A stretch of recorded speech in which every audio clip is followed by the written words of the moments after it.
Okay, we're back for another Science with Sergio. And this time we're going to talk about muscle fiber type classification and hopefully some practical takeaways for training both general population athletes and more competitive athletes, especially in the sport of fitness, the sport of CrossFit. So I'll give kind of like a broad theoretical outline of what we're going to try to talk about, and then we'll start diving into some more details, some more biochemistry and technical terms and jargon.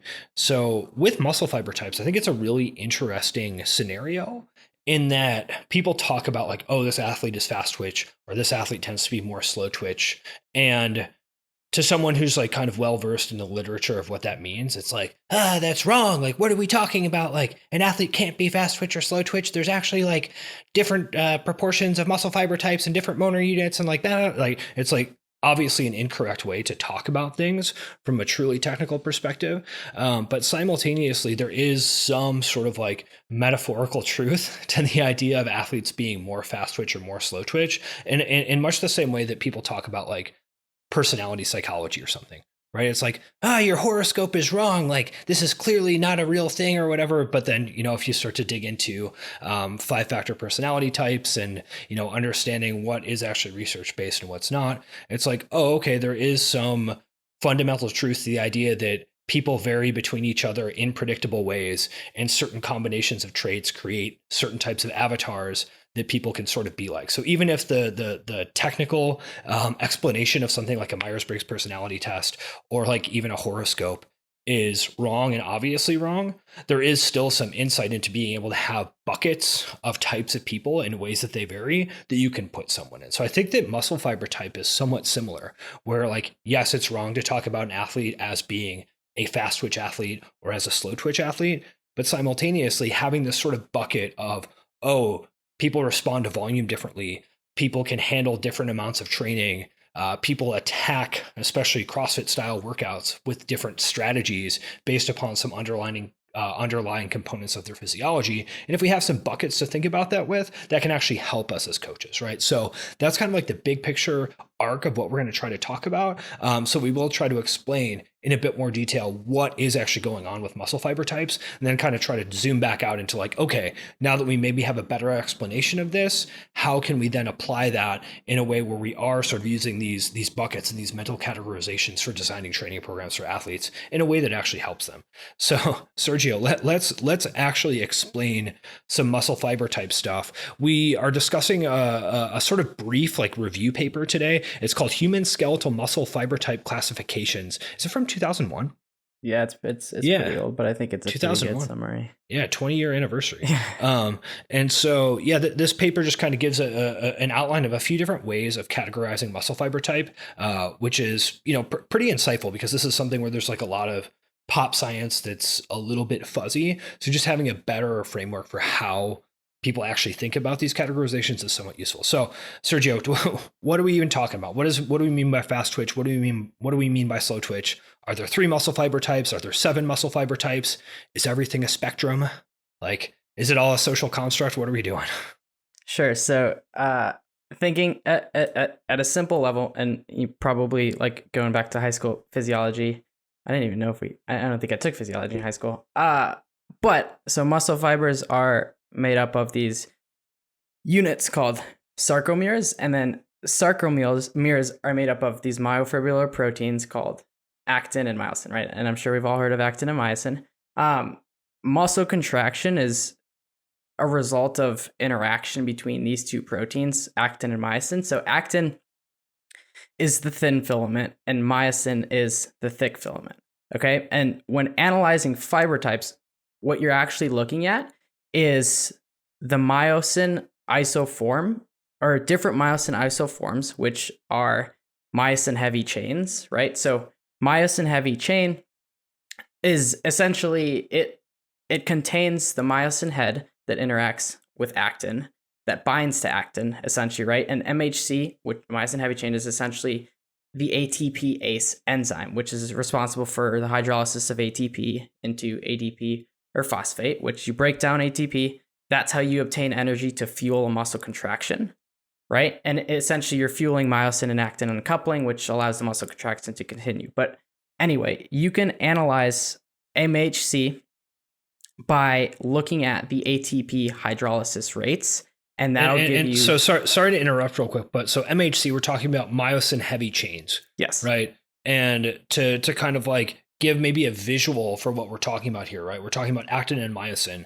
And as you mentioned, this kind of like bridging reaction between actin and myosin is what creates a muscle contraction. Right. So I mean, I sort of think of this like a claw kind of like reaching across and grabbing like another filament. Right. Is that what's happening? Is that what we're talking about? Yeah. And muscle contraction is fueled by ATP and calcium. So what happens is calcium binds to this thing called troponin, which is on actin. Troponin signals tropomyosin, which is another molecule on actin, and that releases this binding site that's on actin. And then, right, so myosin then sees that binding site, it reaches out, and it really kind of does look like this claw-like structure. And if you're looking at myosin, it kind of looks like it's like what kind of, I'm not too familiar with nomenclature in music, but what kind of note is that when it's like a line and then like a full circle, like a dark circle at the, do you know what I'm talking about? Yeah, like just a quarter note. Yeah, it's like a sideways. If you were to take that quarter note, turn it sideways, that's like that ball portion at the end of the note is the myosin heavy chain. So you looking at that part of the protein filament, you can actually determine like what type of muscle fiber that is. Does that make sense? Because that's the portion that's interacting with the actin.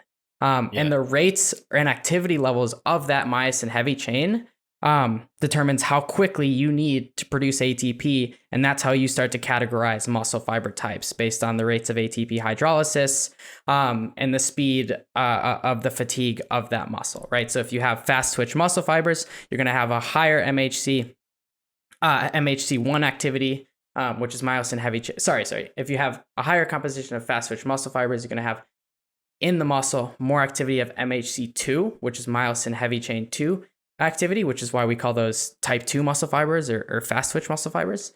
And the ATP hydrolysis rates there are going to be way higher because when you stimulate your fast twitch muscle fibers, you need to produce energy or ATP at a much quicker rate, which is why the type of energy system that you're stimulating the most is going to be glycolysis or your glycolytic energy system because you produce energy much quicker there. You also produce a lot less energy when you're stimulating that energy system, which is why the muscle fatigues much quicker when you're stimulating fast twitch muscle fibers.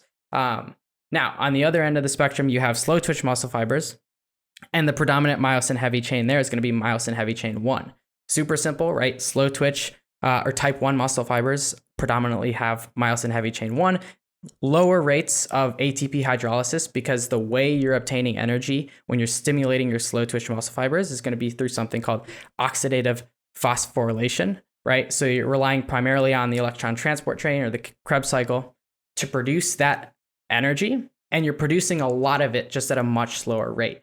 So your ability to produce the ATP necessary to fuel the slow twitch muscle fiber contraction is much more efficient. It just takes a little bit longer, right? So you can do what's called myosin heavy chain staining to look at kind of like the primary composition of the myosin heavy chain. And if you identify higher ATP hydrolysis rates, you're going to be on the more on the myosin heavy chain type 2 spectrum. And then if your ATP hydrolysis levels are lower or slower, you're going to be more on the MHC1 side of the spectrum, which means you have more slow twitch muscle fibers there. Yeah, totally. Right. So this is something that has a lot of jargon, a lot of technical terms, a lot of abbreviations. And then like many sort of biological and scientific concepts, we just refer to them by these vague type 1 and type 2 terms, which give you nothing to really hang on to in your brain. So you're like, what the hell are we even talking about? Which one is type 1? Which one is type 2? Why are there letters attached? Like what's going on, right? So let's try to make this maybe a little bit more visual for folks, because I think that's useful, right? If you have some sort of visual intuition for what's happening, even if it's slightly incorrect, that can make these concepts make a little bit more sense, right? So we were talking about this idea of like, okay, you have this actin, you have this myosin, these are part of the actual muscle fiber. And then to create a contraction, we essentially bridge the gap between the actin and the myosin, like you're talking about, that sort of quarter node analogy, right? And then that the thing that bridges the gap, that is the myosin heavy chain. Is that correct? Yes.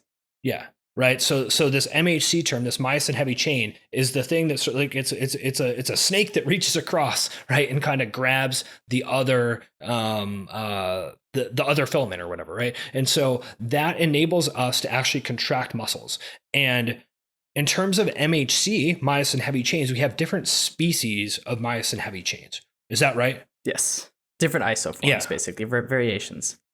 Yeah, right. And these are things that are actually different in terms of what are they different on? Is it their chemical composition? Is it the binding site? Like what actually varies between these different types of myosin heavy chains? The rates of ATP hydrolysis. Yeah. But why does that vary? Is it just the enzymes that are present? Is it what's actually different between them? Yeah, so well, and this is why I think all that jargon is so important in terms of thinking of like how you're obtaining energy. Because so you can use you can basically track the enzymes that are acting primarily in the fiber type, and that'll give you an idea how you're obtaining that energy, which is going to give you an idea of the type of myosin heavy chain that you're stimulating, right? So by tracking the different enzymes through biochemical analysis of different energy system pathways, you can see which enzymes you're producing more of, which is going to tell you how you're producing energy, how quickly, and how much. And then that's going to give you an idea of whether you're in the area of MHC1, MHC2A, or MHC2X, which is how we classify fast twitch, slow twitch, oxidative, and slow twitch, fast twitch, oxidative, and fast twitch glycolytic.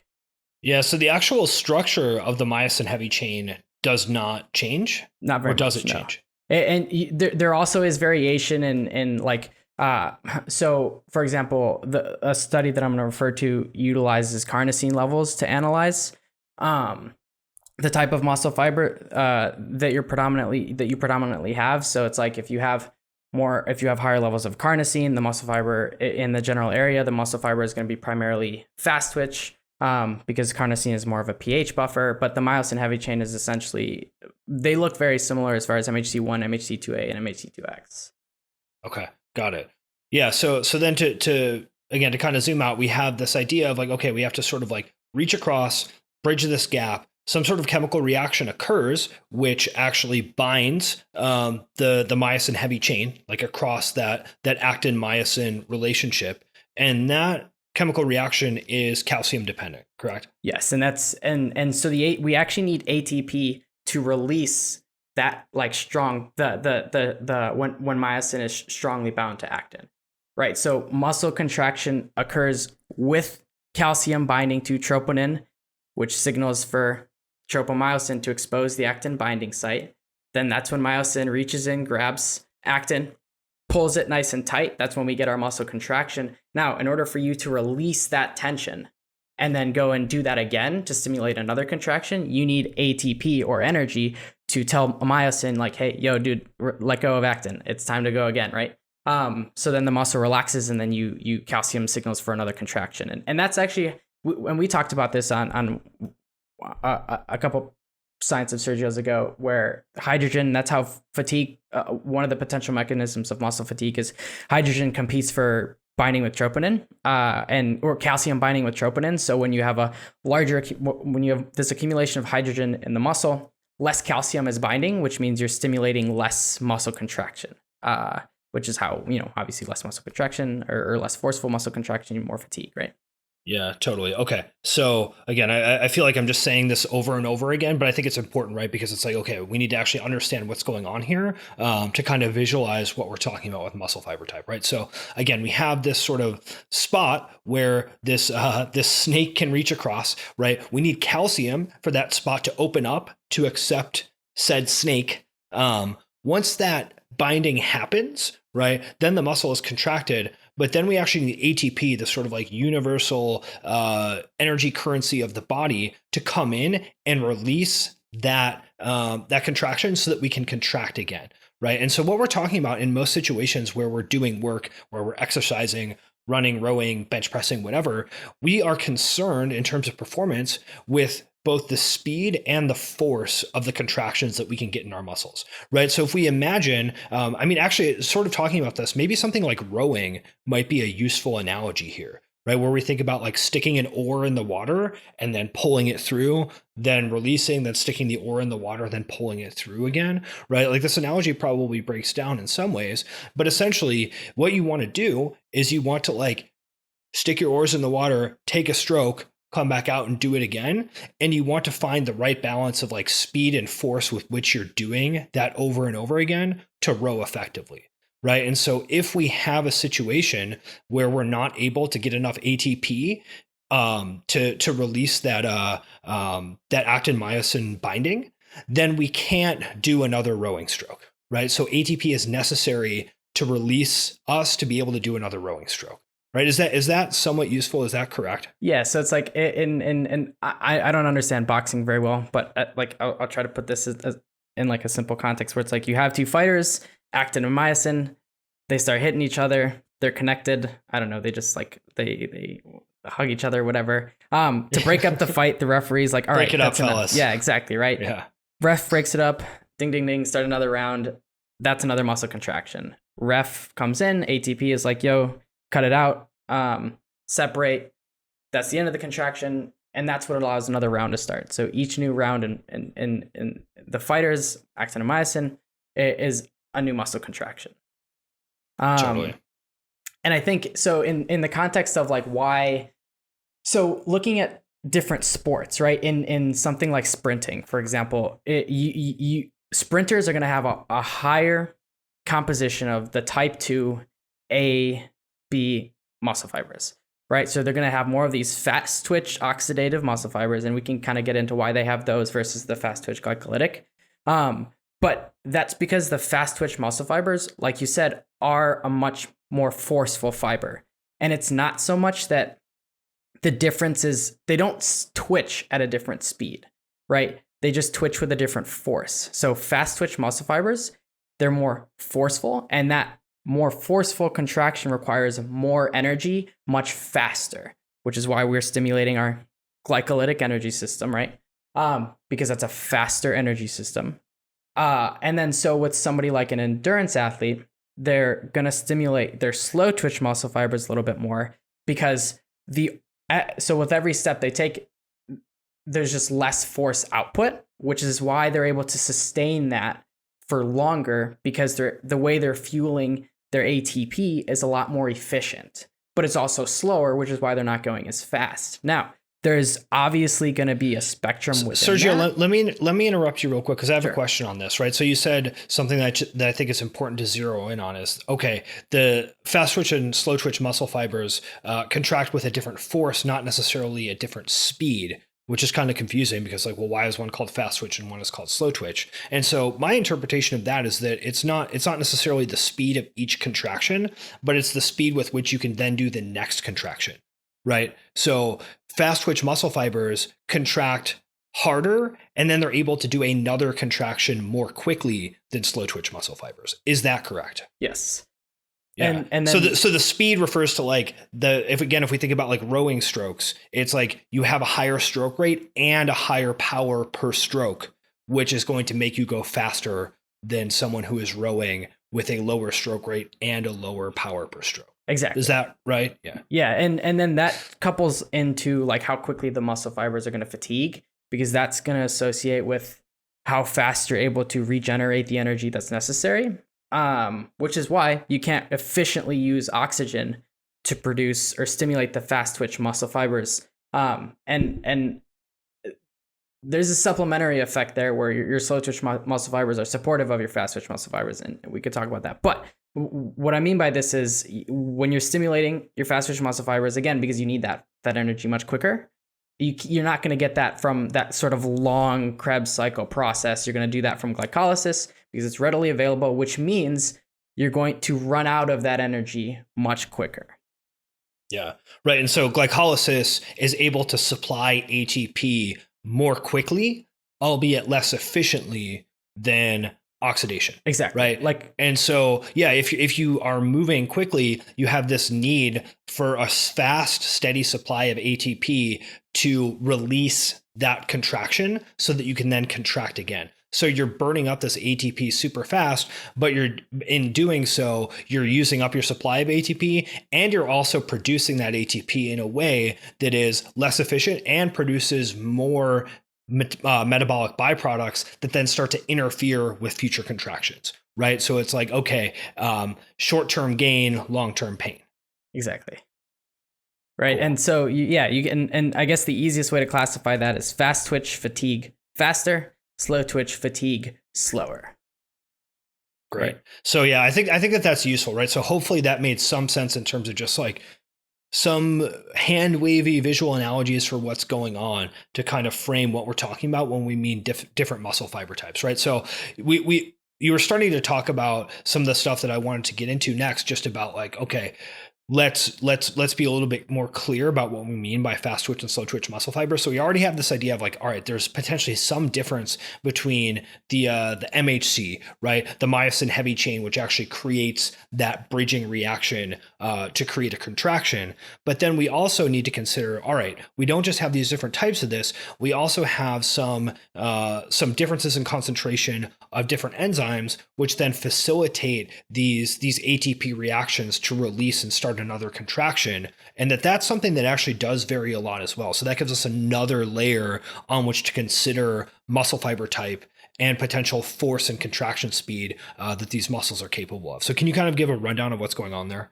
Sure. So from the perspective of like biochemical analysis in terms of like energy production in the muscle, I think, and this is where I actually think this is useful, is so for somebody like me who's kind of a schmuck, like when I'm trying to assess my athletes, right, it's like, how do I actually know that this person is primarily fast twitch, right, and this person might be primarily slow twitch, and like you can kind of look at somebody move and know that they're different, but like how, right?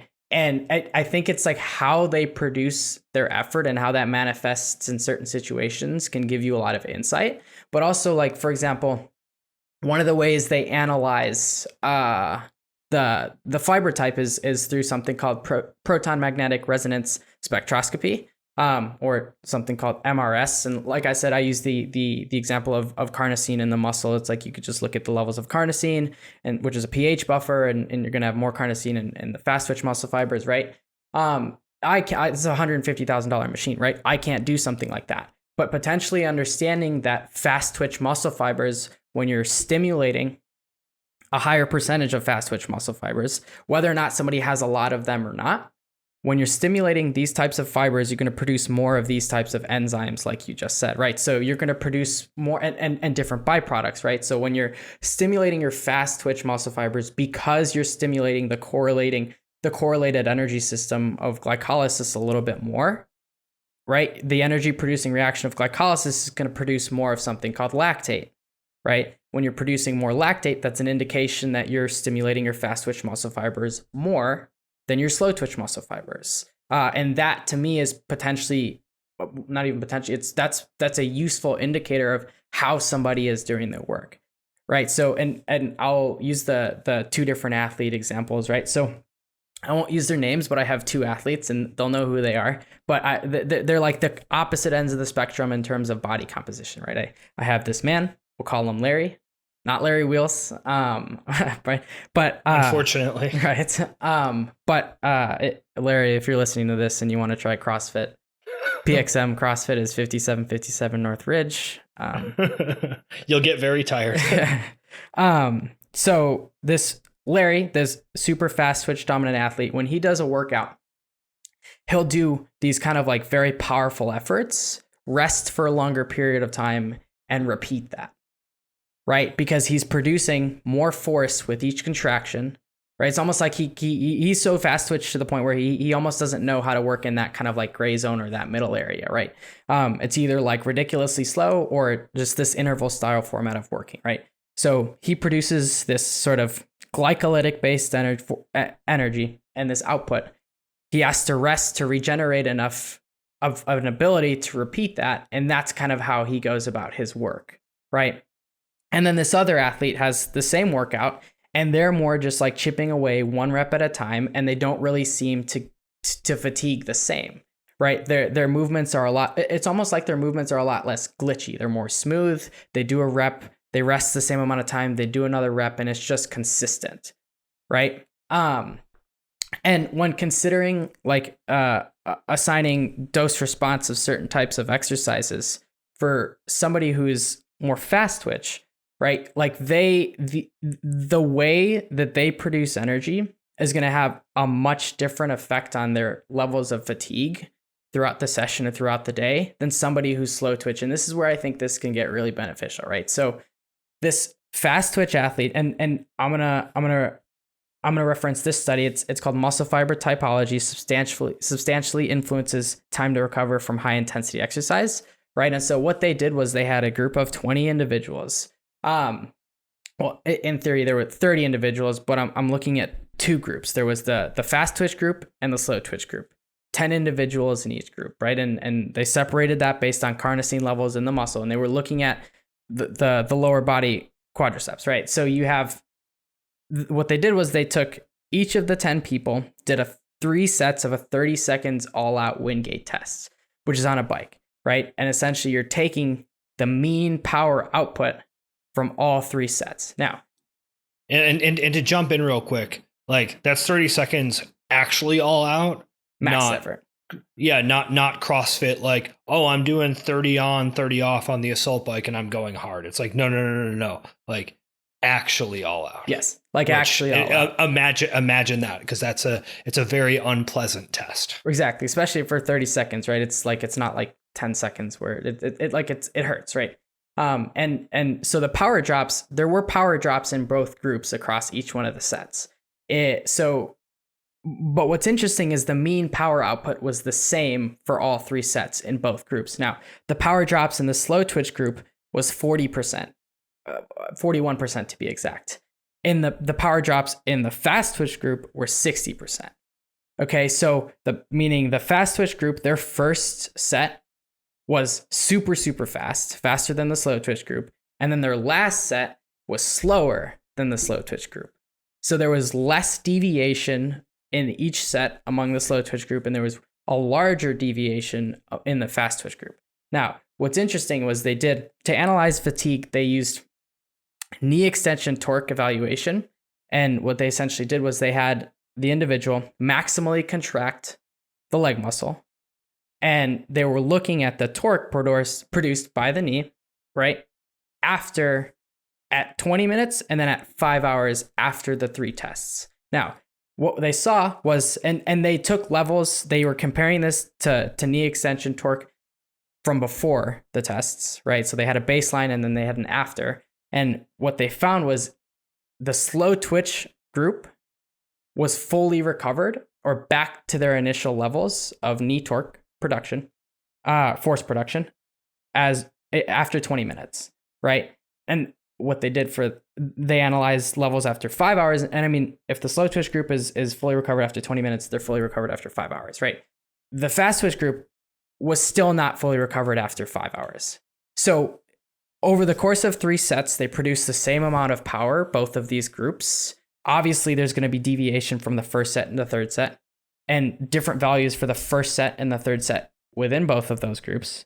But after 5 hours, the predominantly fast twitch athletes were still not recovered, right? So if you're assigning like 30-second repeats on the assault bike, somebody who's super, super powerful is probably not going to be stimulating what you want them to stimulate by the end of those repeats.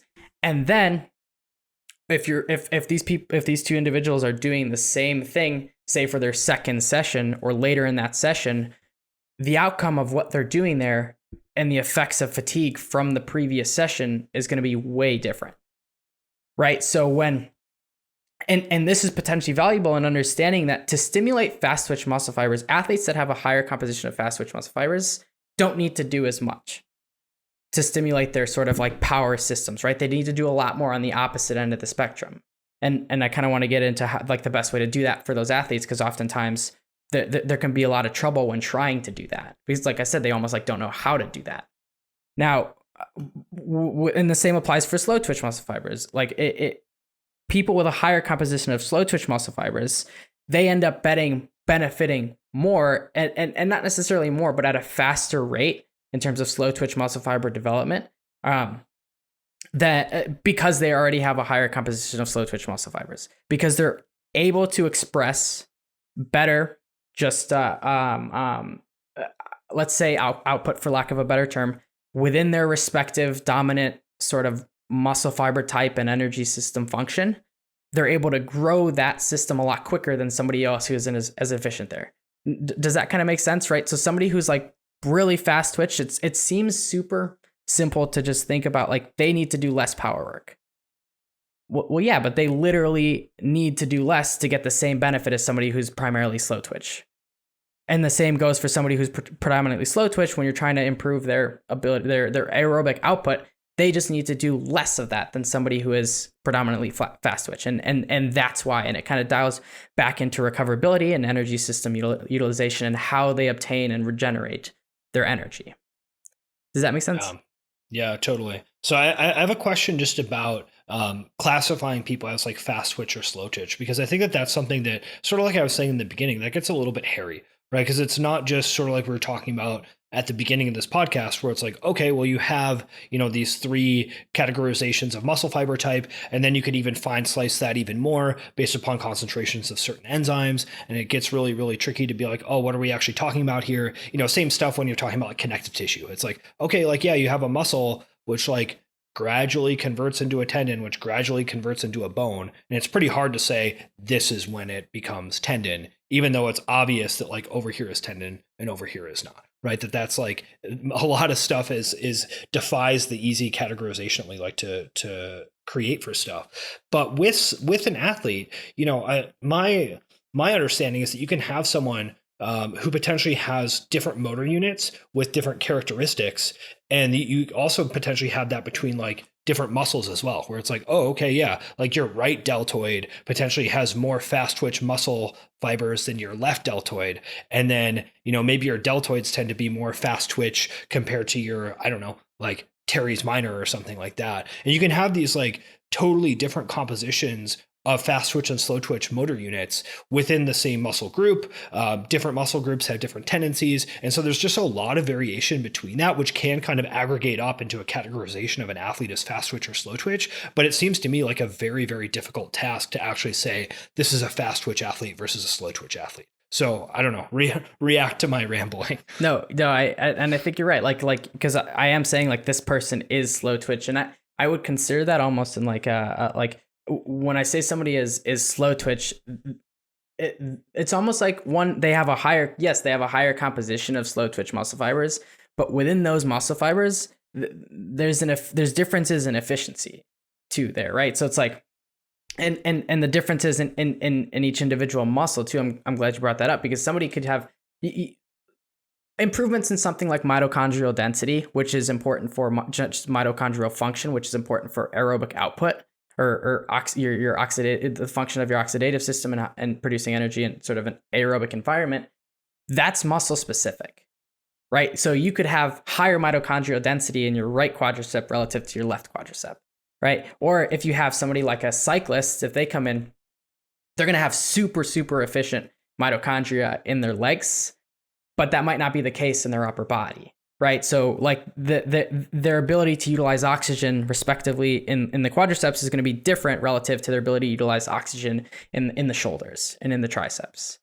Right. So, I mean, and tying it back to the idea that muscle fiber types are more of a spectrum, like in literature and in like kind of any old physiology textbook, you kind of see these three types, and you have the 1, the 2, the 2A, and then the 2X. Right. So you have your slow twitch, your fast twitch oxidative, and your fast twitch glycolytic. In reality, it is more of like a spectrum, right? So it's not like you are slow twitch and you only have slow twitch and you're just kind of here. You might have some slow twitch that are a little bit closer to the type 2 side, that are a little bit less efficient than other slow twitch muscle fibers. right, that rely a little bit more on this type of metabolism, right? And then in the fast twitch side, you have like the reason we have fast twitch, there's type 2A, type 2AC, type 2AB, type 2B, and B is the same as X. Well, X in theory is the proper nomenclature for B, but to keep things simple, you within your twos, you have a spectrum too, right? Like you have fast twitch muscle fibers that are going to be able to efficiently utilize aerobic glycolysis more effectively than other fast twitch muscle fibers. So there are going to be differences there. But I think in the context of just like assessing your athletes, you can just kind of look at somebody and kind of know that, okay, you probably don't need to do as much of this glycolytic work because you obviously already have an efficient system for firing fast twitch muscle fibers and fast twitch muscle fiber recruitment, right? Maybe we need to work more on the other side of the spectrum. And you can kind of just like look at somebody and based on how they move and how they fatigue, you can kind of just get a relatively decent assessment from something like that. Yeah, for sure. That I mean, sort of like you mentioned, you give someone like, hey, go 30 seconds hard on the assault bike, rest 2 minutes, do that 5 times. And some people are going to be like, did 1 set, puked in a bucket, tried to do the second one, went home. And you're like, okay, like that's, yep, I have some idea of where you might sit on this spectrum we're talking about. Then you're going to have other people that are like, rest was way too long, wasn't tired at all, got faster every set. And then their final set is like not even that much faster than what they would typically do on like the 30 on, 30 off that we were talking about earlier. And you're like, okay, like you're clearly somewhere else on the spectrum of what we're talking about. So just having some broad strokes ideas of like the types of things that you'd be looking for and what might be going on from a physiological level, I think is useful, sort of like you're saying. For sure. And I think that one of the most important things when considering program design for an athlete who might be more of that like fast twitch power athlete is just the implications for fatigue. Right? Like I think it's a lot easier to overtrain somebody who's like that. And I'm not saying you can't overtrain somebody like an endurance athlete, like a marathon runner. Like, of course, like everybody has their threshold, but it's almost like endurance athletes can't go hard enough with what you want them to overtrain that specific aspect of their of anything, right? So it's like you give a fast twitch athlete the 30 seconds on, they're going to be wrecked by their third set because they're so powerful. But a slow twitch athlete almost can't even, they're so efficient at utilizing oxygen and stimulating their slow twitch muscle fibers, but you can almost say that they're so unpowerful that they can't get themselves to fatigue or stress that energy system in the way you want them to. So when like, and I think that's why like, you're never going to be able to get the perfect stimulus for every workout for every one of your athletes. Right. Like you just can't. And as much as that's like what you ideally want to do, I think if you have a fast twitch athlete, you can't be afraid to give them a 9-minute AMRAP because you're afraid that, oh, they're going to do it like this and they're just going to be wrecked for 3 days. Dude, they're going to have adrenal fatigue. Right. They're going to need all these supplements. Oh, no. Right. Like I think you can actually kind of get into this like paralysis of analysis when you start getting into those the nuances of every workout. Right. And it's almost like you have to kind of expose them to those situations for them to realize that, oh, like this is the effect that this has on my body when I do it like this. Right. And it's almost like for me, something like, and I'm going to keep pulling back to this because I just bought a lactate meter and I'm freaking out about it. Do you have to prick your thumb? Yeah, I do. Yeah. So, and actually, so it's different than blood glucose. So I test my blood glucose all the time throughout the day. I'm actually working on getting a CG, a continuous glucose monitor right now. But essentially what I do is I'll test my blood glucose after my zone 2 and then after my sort of like high intensity interval work. And I'll just kind of, I was using that as a very crude measurement of the sort of energy system I was stimulating. So like when you do zone 2 steady state work, if you're doing it properly, you're going to see this sort of decrease in blood glucose that's consistent across the entire piece. So like I might start my zone 2 60 minutes on the bike at a blood glucose of 105, and then I'll probably finish probably around 75 or 80, depending on the day. And every 10 minutes or so, it's decreasing by about 3 or 4 milligrams, right? So, and then with something like high intensity interval work, you're going to have more like 30 seconds on, 30 seconds off, right? To use that, to keep to keep that example, you're going to see an increase in blood glucose because you have increased adrenergic activity, increased stimulation of epinephrine. You're going to stimulate glycogen synthesis more because you need more of that. You need more glucose in the blood because you can't produce enough of the energy aerobically, right? So now looking at something like lactate, if you want somebody to do like zone 2 properly, and lactate is similar to glucose, is just much more accurate in telling you what you're stimulating. You can take an athlete, they can do their interval work, and you can have somebody where the fast twitch muscle fiber does their interval work, and they'll have a blood lactate level of like 15, for example, right after this 30 seconds on, 30 seconds off, and that's ridiculous. Like after a short piece like that, and then you could have a slow twitch athlete. You could have them do the same thing. You test their blood lactate if they'll let you. It's not everybody wants. I've tried. It's kind of hard to get them to let you prick their finger. And it is invasive. I understand, but if you test, if you find the right spot on the side of the finger, it's not that bad. It's not that bad. If you do it on the actual fingertip, it's pretty unpleasant. Yeah, you gotta do it right on the side. Isn't one of the most effective torture methods like the needle in under the fingernail? Seems bad. Yeah. Don't ask me how I know that. No, I'm just kidding.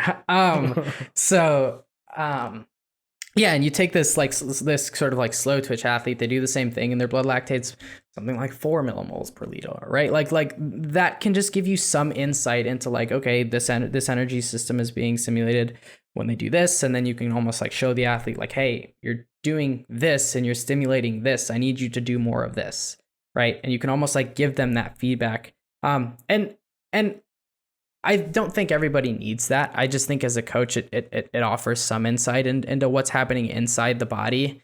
And it is potentially useful in certain situations where you're trying to teach people to do energy system work properly. And I know it sounds kind of like, well, what do you mean do energy system work properly? It's like, it really is important that if you're doing like 70% of your maximum heart rate, it's like zone 2 session, that you do it right to actually get the benefit out of that. And 2 different athletes, 2 different body compositions, 2 different muscle fiber type compositions, they're going to do it differently, right? And the way to get them to do it the right way is going to be different. But in order to understand what the right way for them to do it is you have to have this ability to analyze what's actually happening inside their body. And then you kind of pick a proper course of action in fixing that. Great. So hopefully that's some useful, like more practical stuff to think about and what different athletes might look like as they're attempting to do training based upon things like muscle fiber type composition. I mean, and we can't forget as well that all the other things that we talk about do play a role there as well, right? Like tendency to occlude, neural efficiency, like movement issues, pacing issues, like all these things kind of aggregate together. So this is just another variable to throw into that mess to potentially consider. Yeah.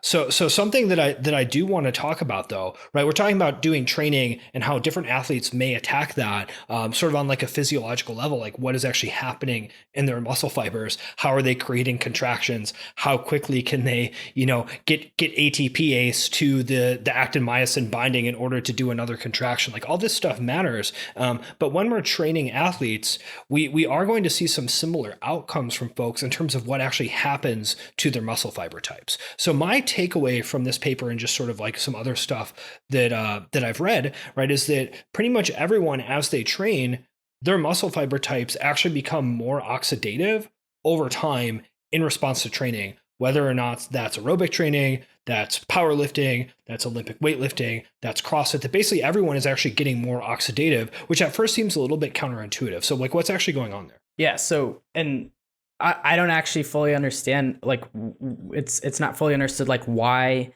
So people who are sedentary, and I'm going to use 2 groups of people. We have astronauts and people who are sedentary. So people who don't exercise at all. Oh, that's really interesting. And then people in a low gravity environment, because they have less of that muscle stimulation. Basically, when you're not stimulating your muscles, you're going to shift more towards that type 2X composition.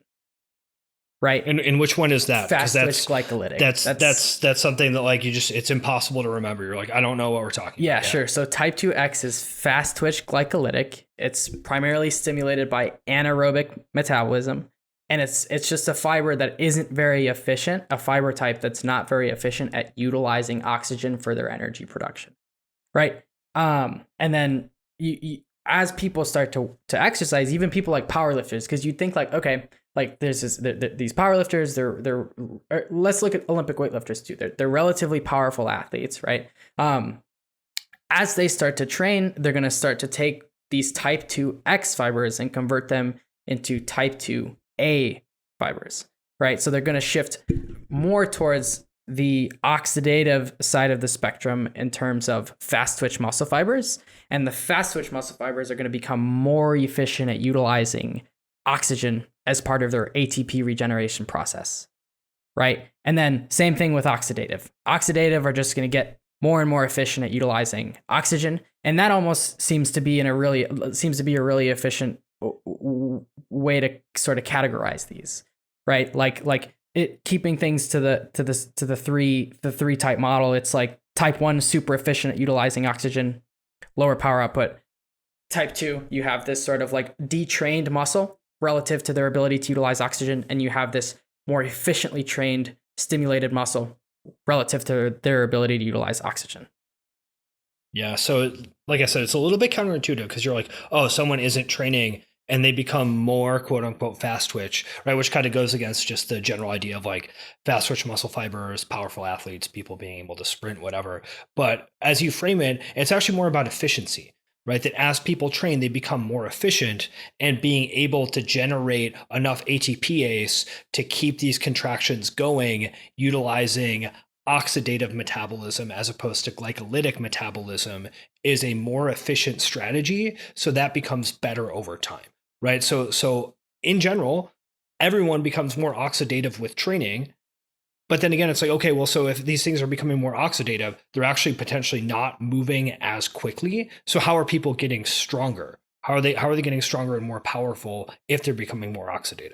Right. And that's what I don't fully understand. Like, I think in the literature, it's like what they do is they'll evaluate training programs and they'll look at the changes in fiber type composition from sedentary to non-sedentary. And they start to see these shifts in just the composition of the muscle fiber, but it's not really fully understood why that's happening. Right. Like,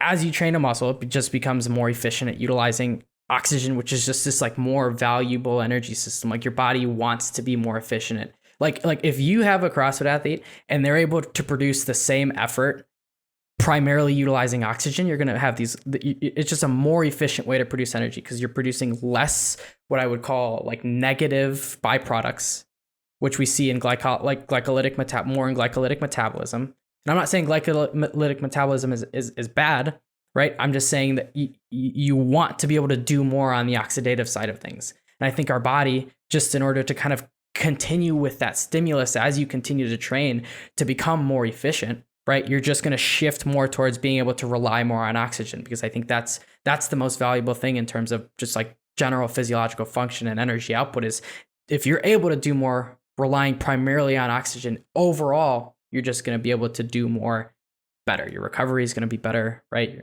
The amount of energy you're producing is going to be better.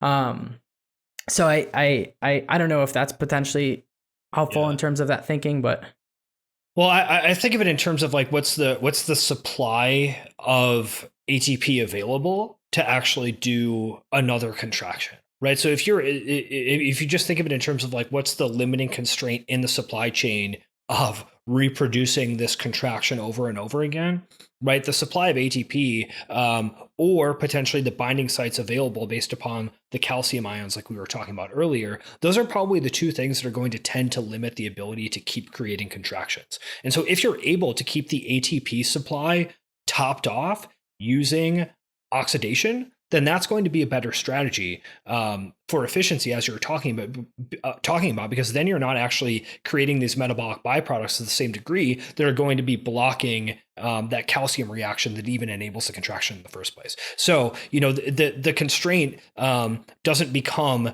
the speed at which you can create ATP, because as you get more efficient and as you train more, you're able to continue creating ATP to feed this reaction utilizing oxidative metabolism. So it's actually just like a better strategy overall. So that's my interpretation of it. No, and I think that's good. I think in terms of general like functioning in life too, if you use the fatigue based model for separating fiber types, or assessing fiber types, fast twitch fibers, fast twitch 2x, fast twitch glycolytic.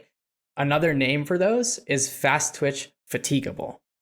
Yeah. Right. And then for sure. another name for fast twitch oxidative is going to be fast twitch fatigue resistant. And obviously our bodies are going to want to prioritize fatigue resistance rather than fatigable. Who the fuck wants to be fatigable? Right. But like that's so just it really is just like you're getting closer and closer to efficiency, even if you're in the type 2 camp. Yeah. Well, and I think something else that's important to consider as well is that when we're talking about actual performance improvements too, right? Performance improvements in deadlift 1 rep max strength, or performance improvements in doing some like long 20-minute CrossFit AMRAP, whatever, that a lot of times what we're actually looking at there too is not just this fast twitch, slow twitch, whatever spectrum. We're also looking at, again, this bigger picture of what's happening in the body and what's that relationship to fatigue in the brain. So, even on just like a muscle level, as you train, yes, you potentially convert into these fast twitch, fatigue resistant fibers, but simultaneously you're creating hypertrophy, right? You're creating more neural efficiency, and that these are the things that are driving these performance gains, right? Your muscle becomes more efficient as it changes its fiber type, but then you just have more muscle fibers that are able to even participate in a contraction, which then lets you lift more and then also stave off fatigue longer because you have more motor units you can recruit to get your chest to the bar on your 25th chest to bar pull up on round 5 or whatever. Yep. And that too is important to understand that like when looking at trying to improve just all of the aspects of your performance in CrossFit, I think it's like, because there's so many different things to be good at, like we got to be super aerobic and efficient on the rower. We got to be able to run. We got to be able to snatch heavy. We got to be able to snatch light a lot, right? I don't know why I always use snatches, but I in terms of improving like your strength too, it's like we think like, okay, like these Olympic weightlifters, they have to have more of these like fast 2 type 2X, right? Well, it's like, why? Because they're doing like 1 rep and that's their sport. They're doing like 1 rep at a time every 5 minutes. Well, it's like, what does their training actually look like? Like, it's not like they're doing 1 rep every 5 minutes every day of their training. Like in order to improve in the sport, there's something that you have to be able to do, and that's reps over and over and over again. And the more you just continue stimulating those muscles, the more you tell your body, hey, I need to use those, the more and more you're just going to shift to being able to prioritize being able to use those over and over again. So you just become more efficient, almost in a way that allows you to just tolerate more volume. Because if you just kind of prioritize these type 2X, yeah, sure, like you can do 1 snatch, and then 5 years later you're finally recovered and you can do another snatch, right? Like I don't know if that's helpful, but that's kind of the way I see it. I think that's a really important lens to look at it, right? Because a lot of this stuff, sort of like you're saying, it's like, okay, the goal of training is to set you up to be able to train more and train more effectively. And then it creates this virtuous cycle where it's like you're training well, which means you recover better, which means you can tolerate more training, which means you get better, which means you can tolerate more training, which means you get better. And so like you're saying, even for weightlifters where, they're really doing 6 heavy lifts at a meet and that's their sport, it's like, well, the person who can get more attempts in over a week between 80 and 95% and then repeat that over and over and over again and have good lifts every time and recover between sessions and do more accessory work, like, I'd put my money on that person to then improve more quickly than someone else, even if their sport is this just like very short burst of activity. Yep. And that's why people go through training phases too. Like, I think it's like you spend a lot of time. Let's look at like something like a sprint athlete. Like, you would think that, okay, in order to get really good at sprinting, you just do power work all year round. You do sprint work all year round. Well, like, yeah, sure. But after a certain point, your ability to recover from that is going to be really poor.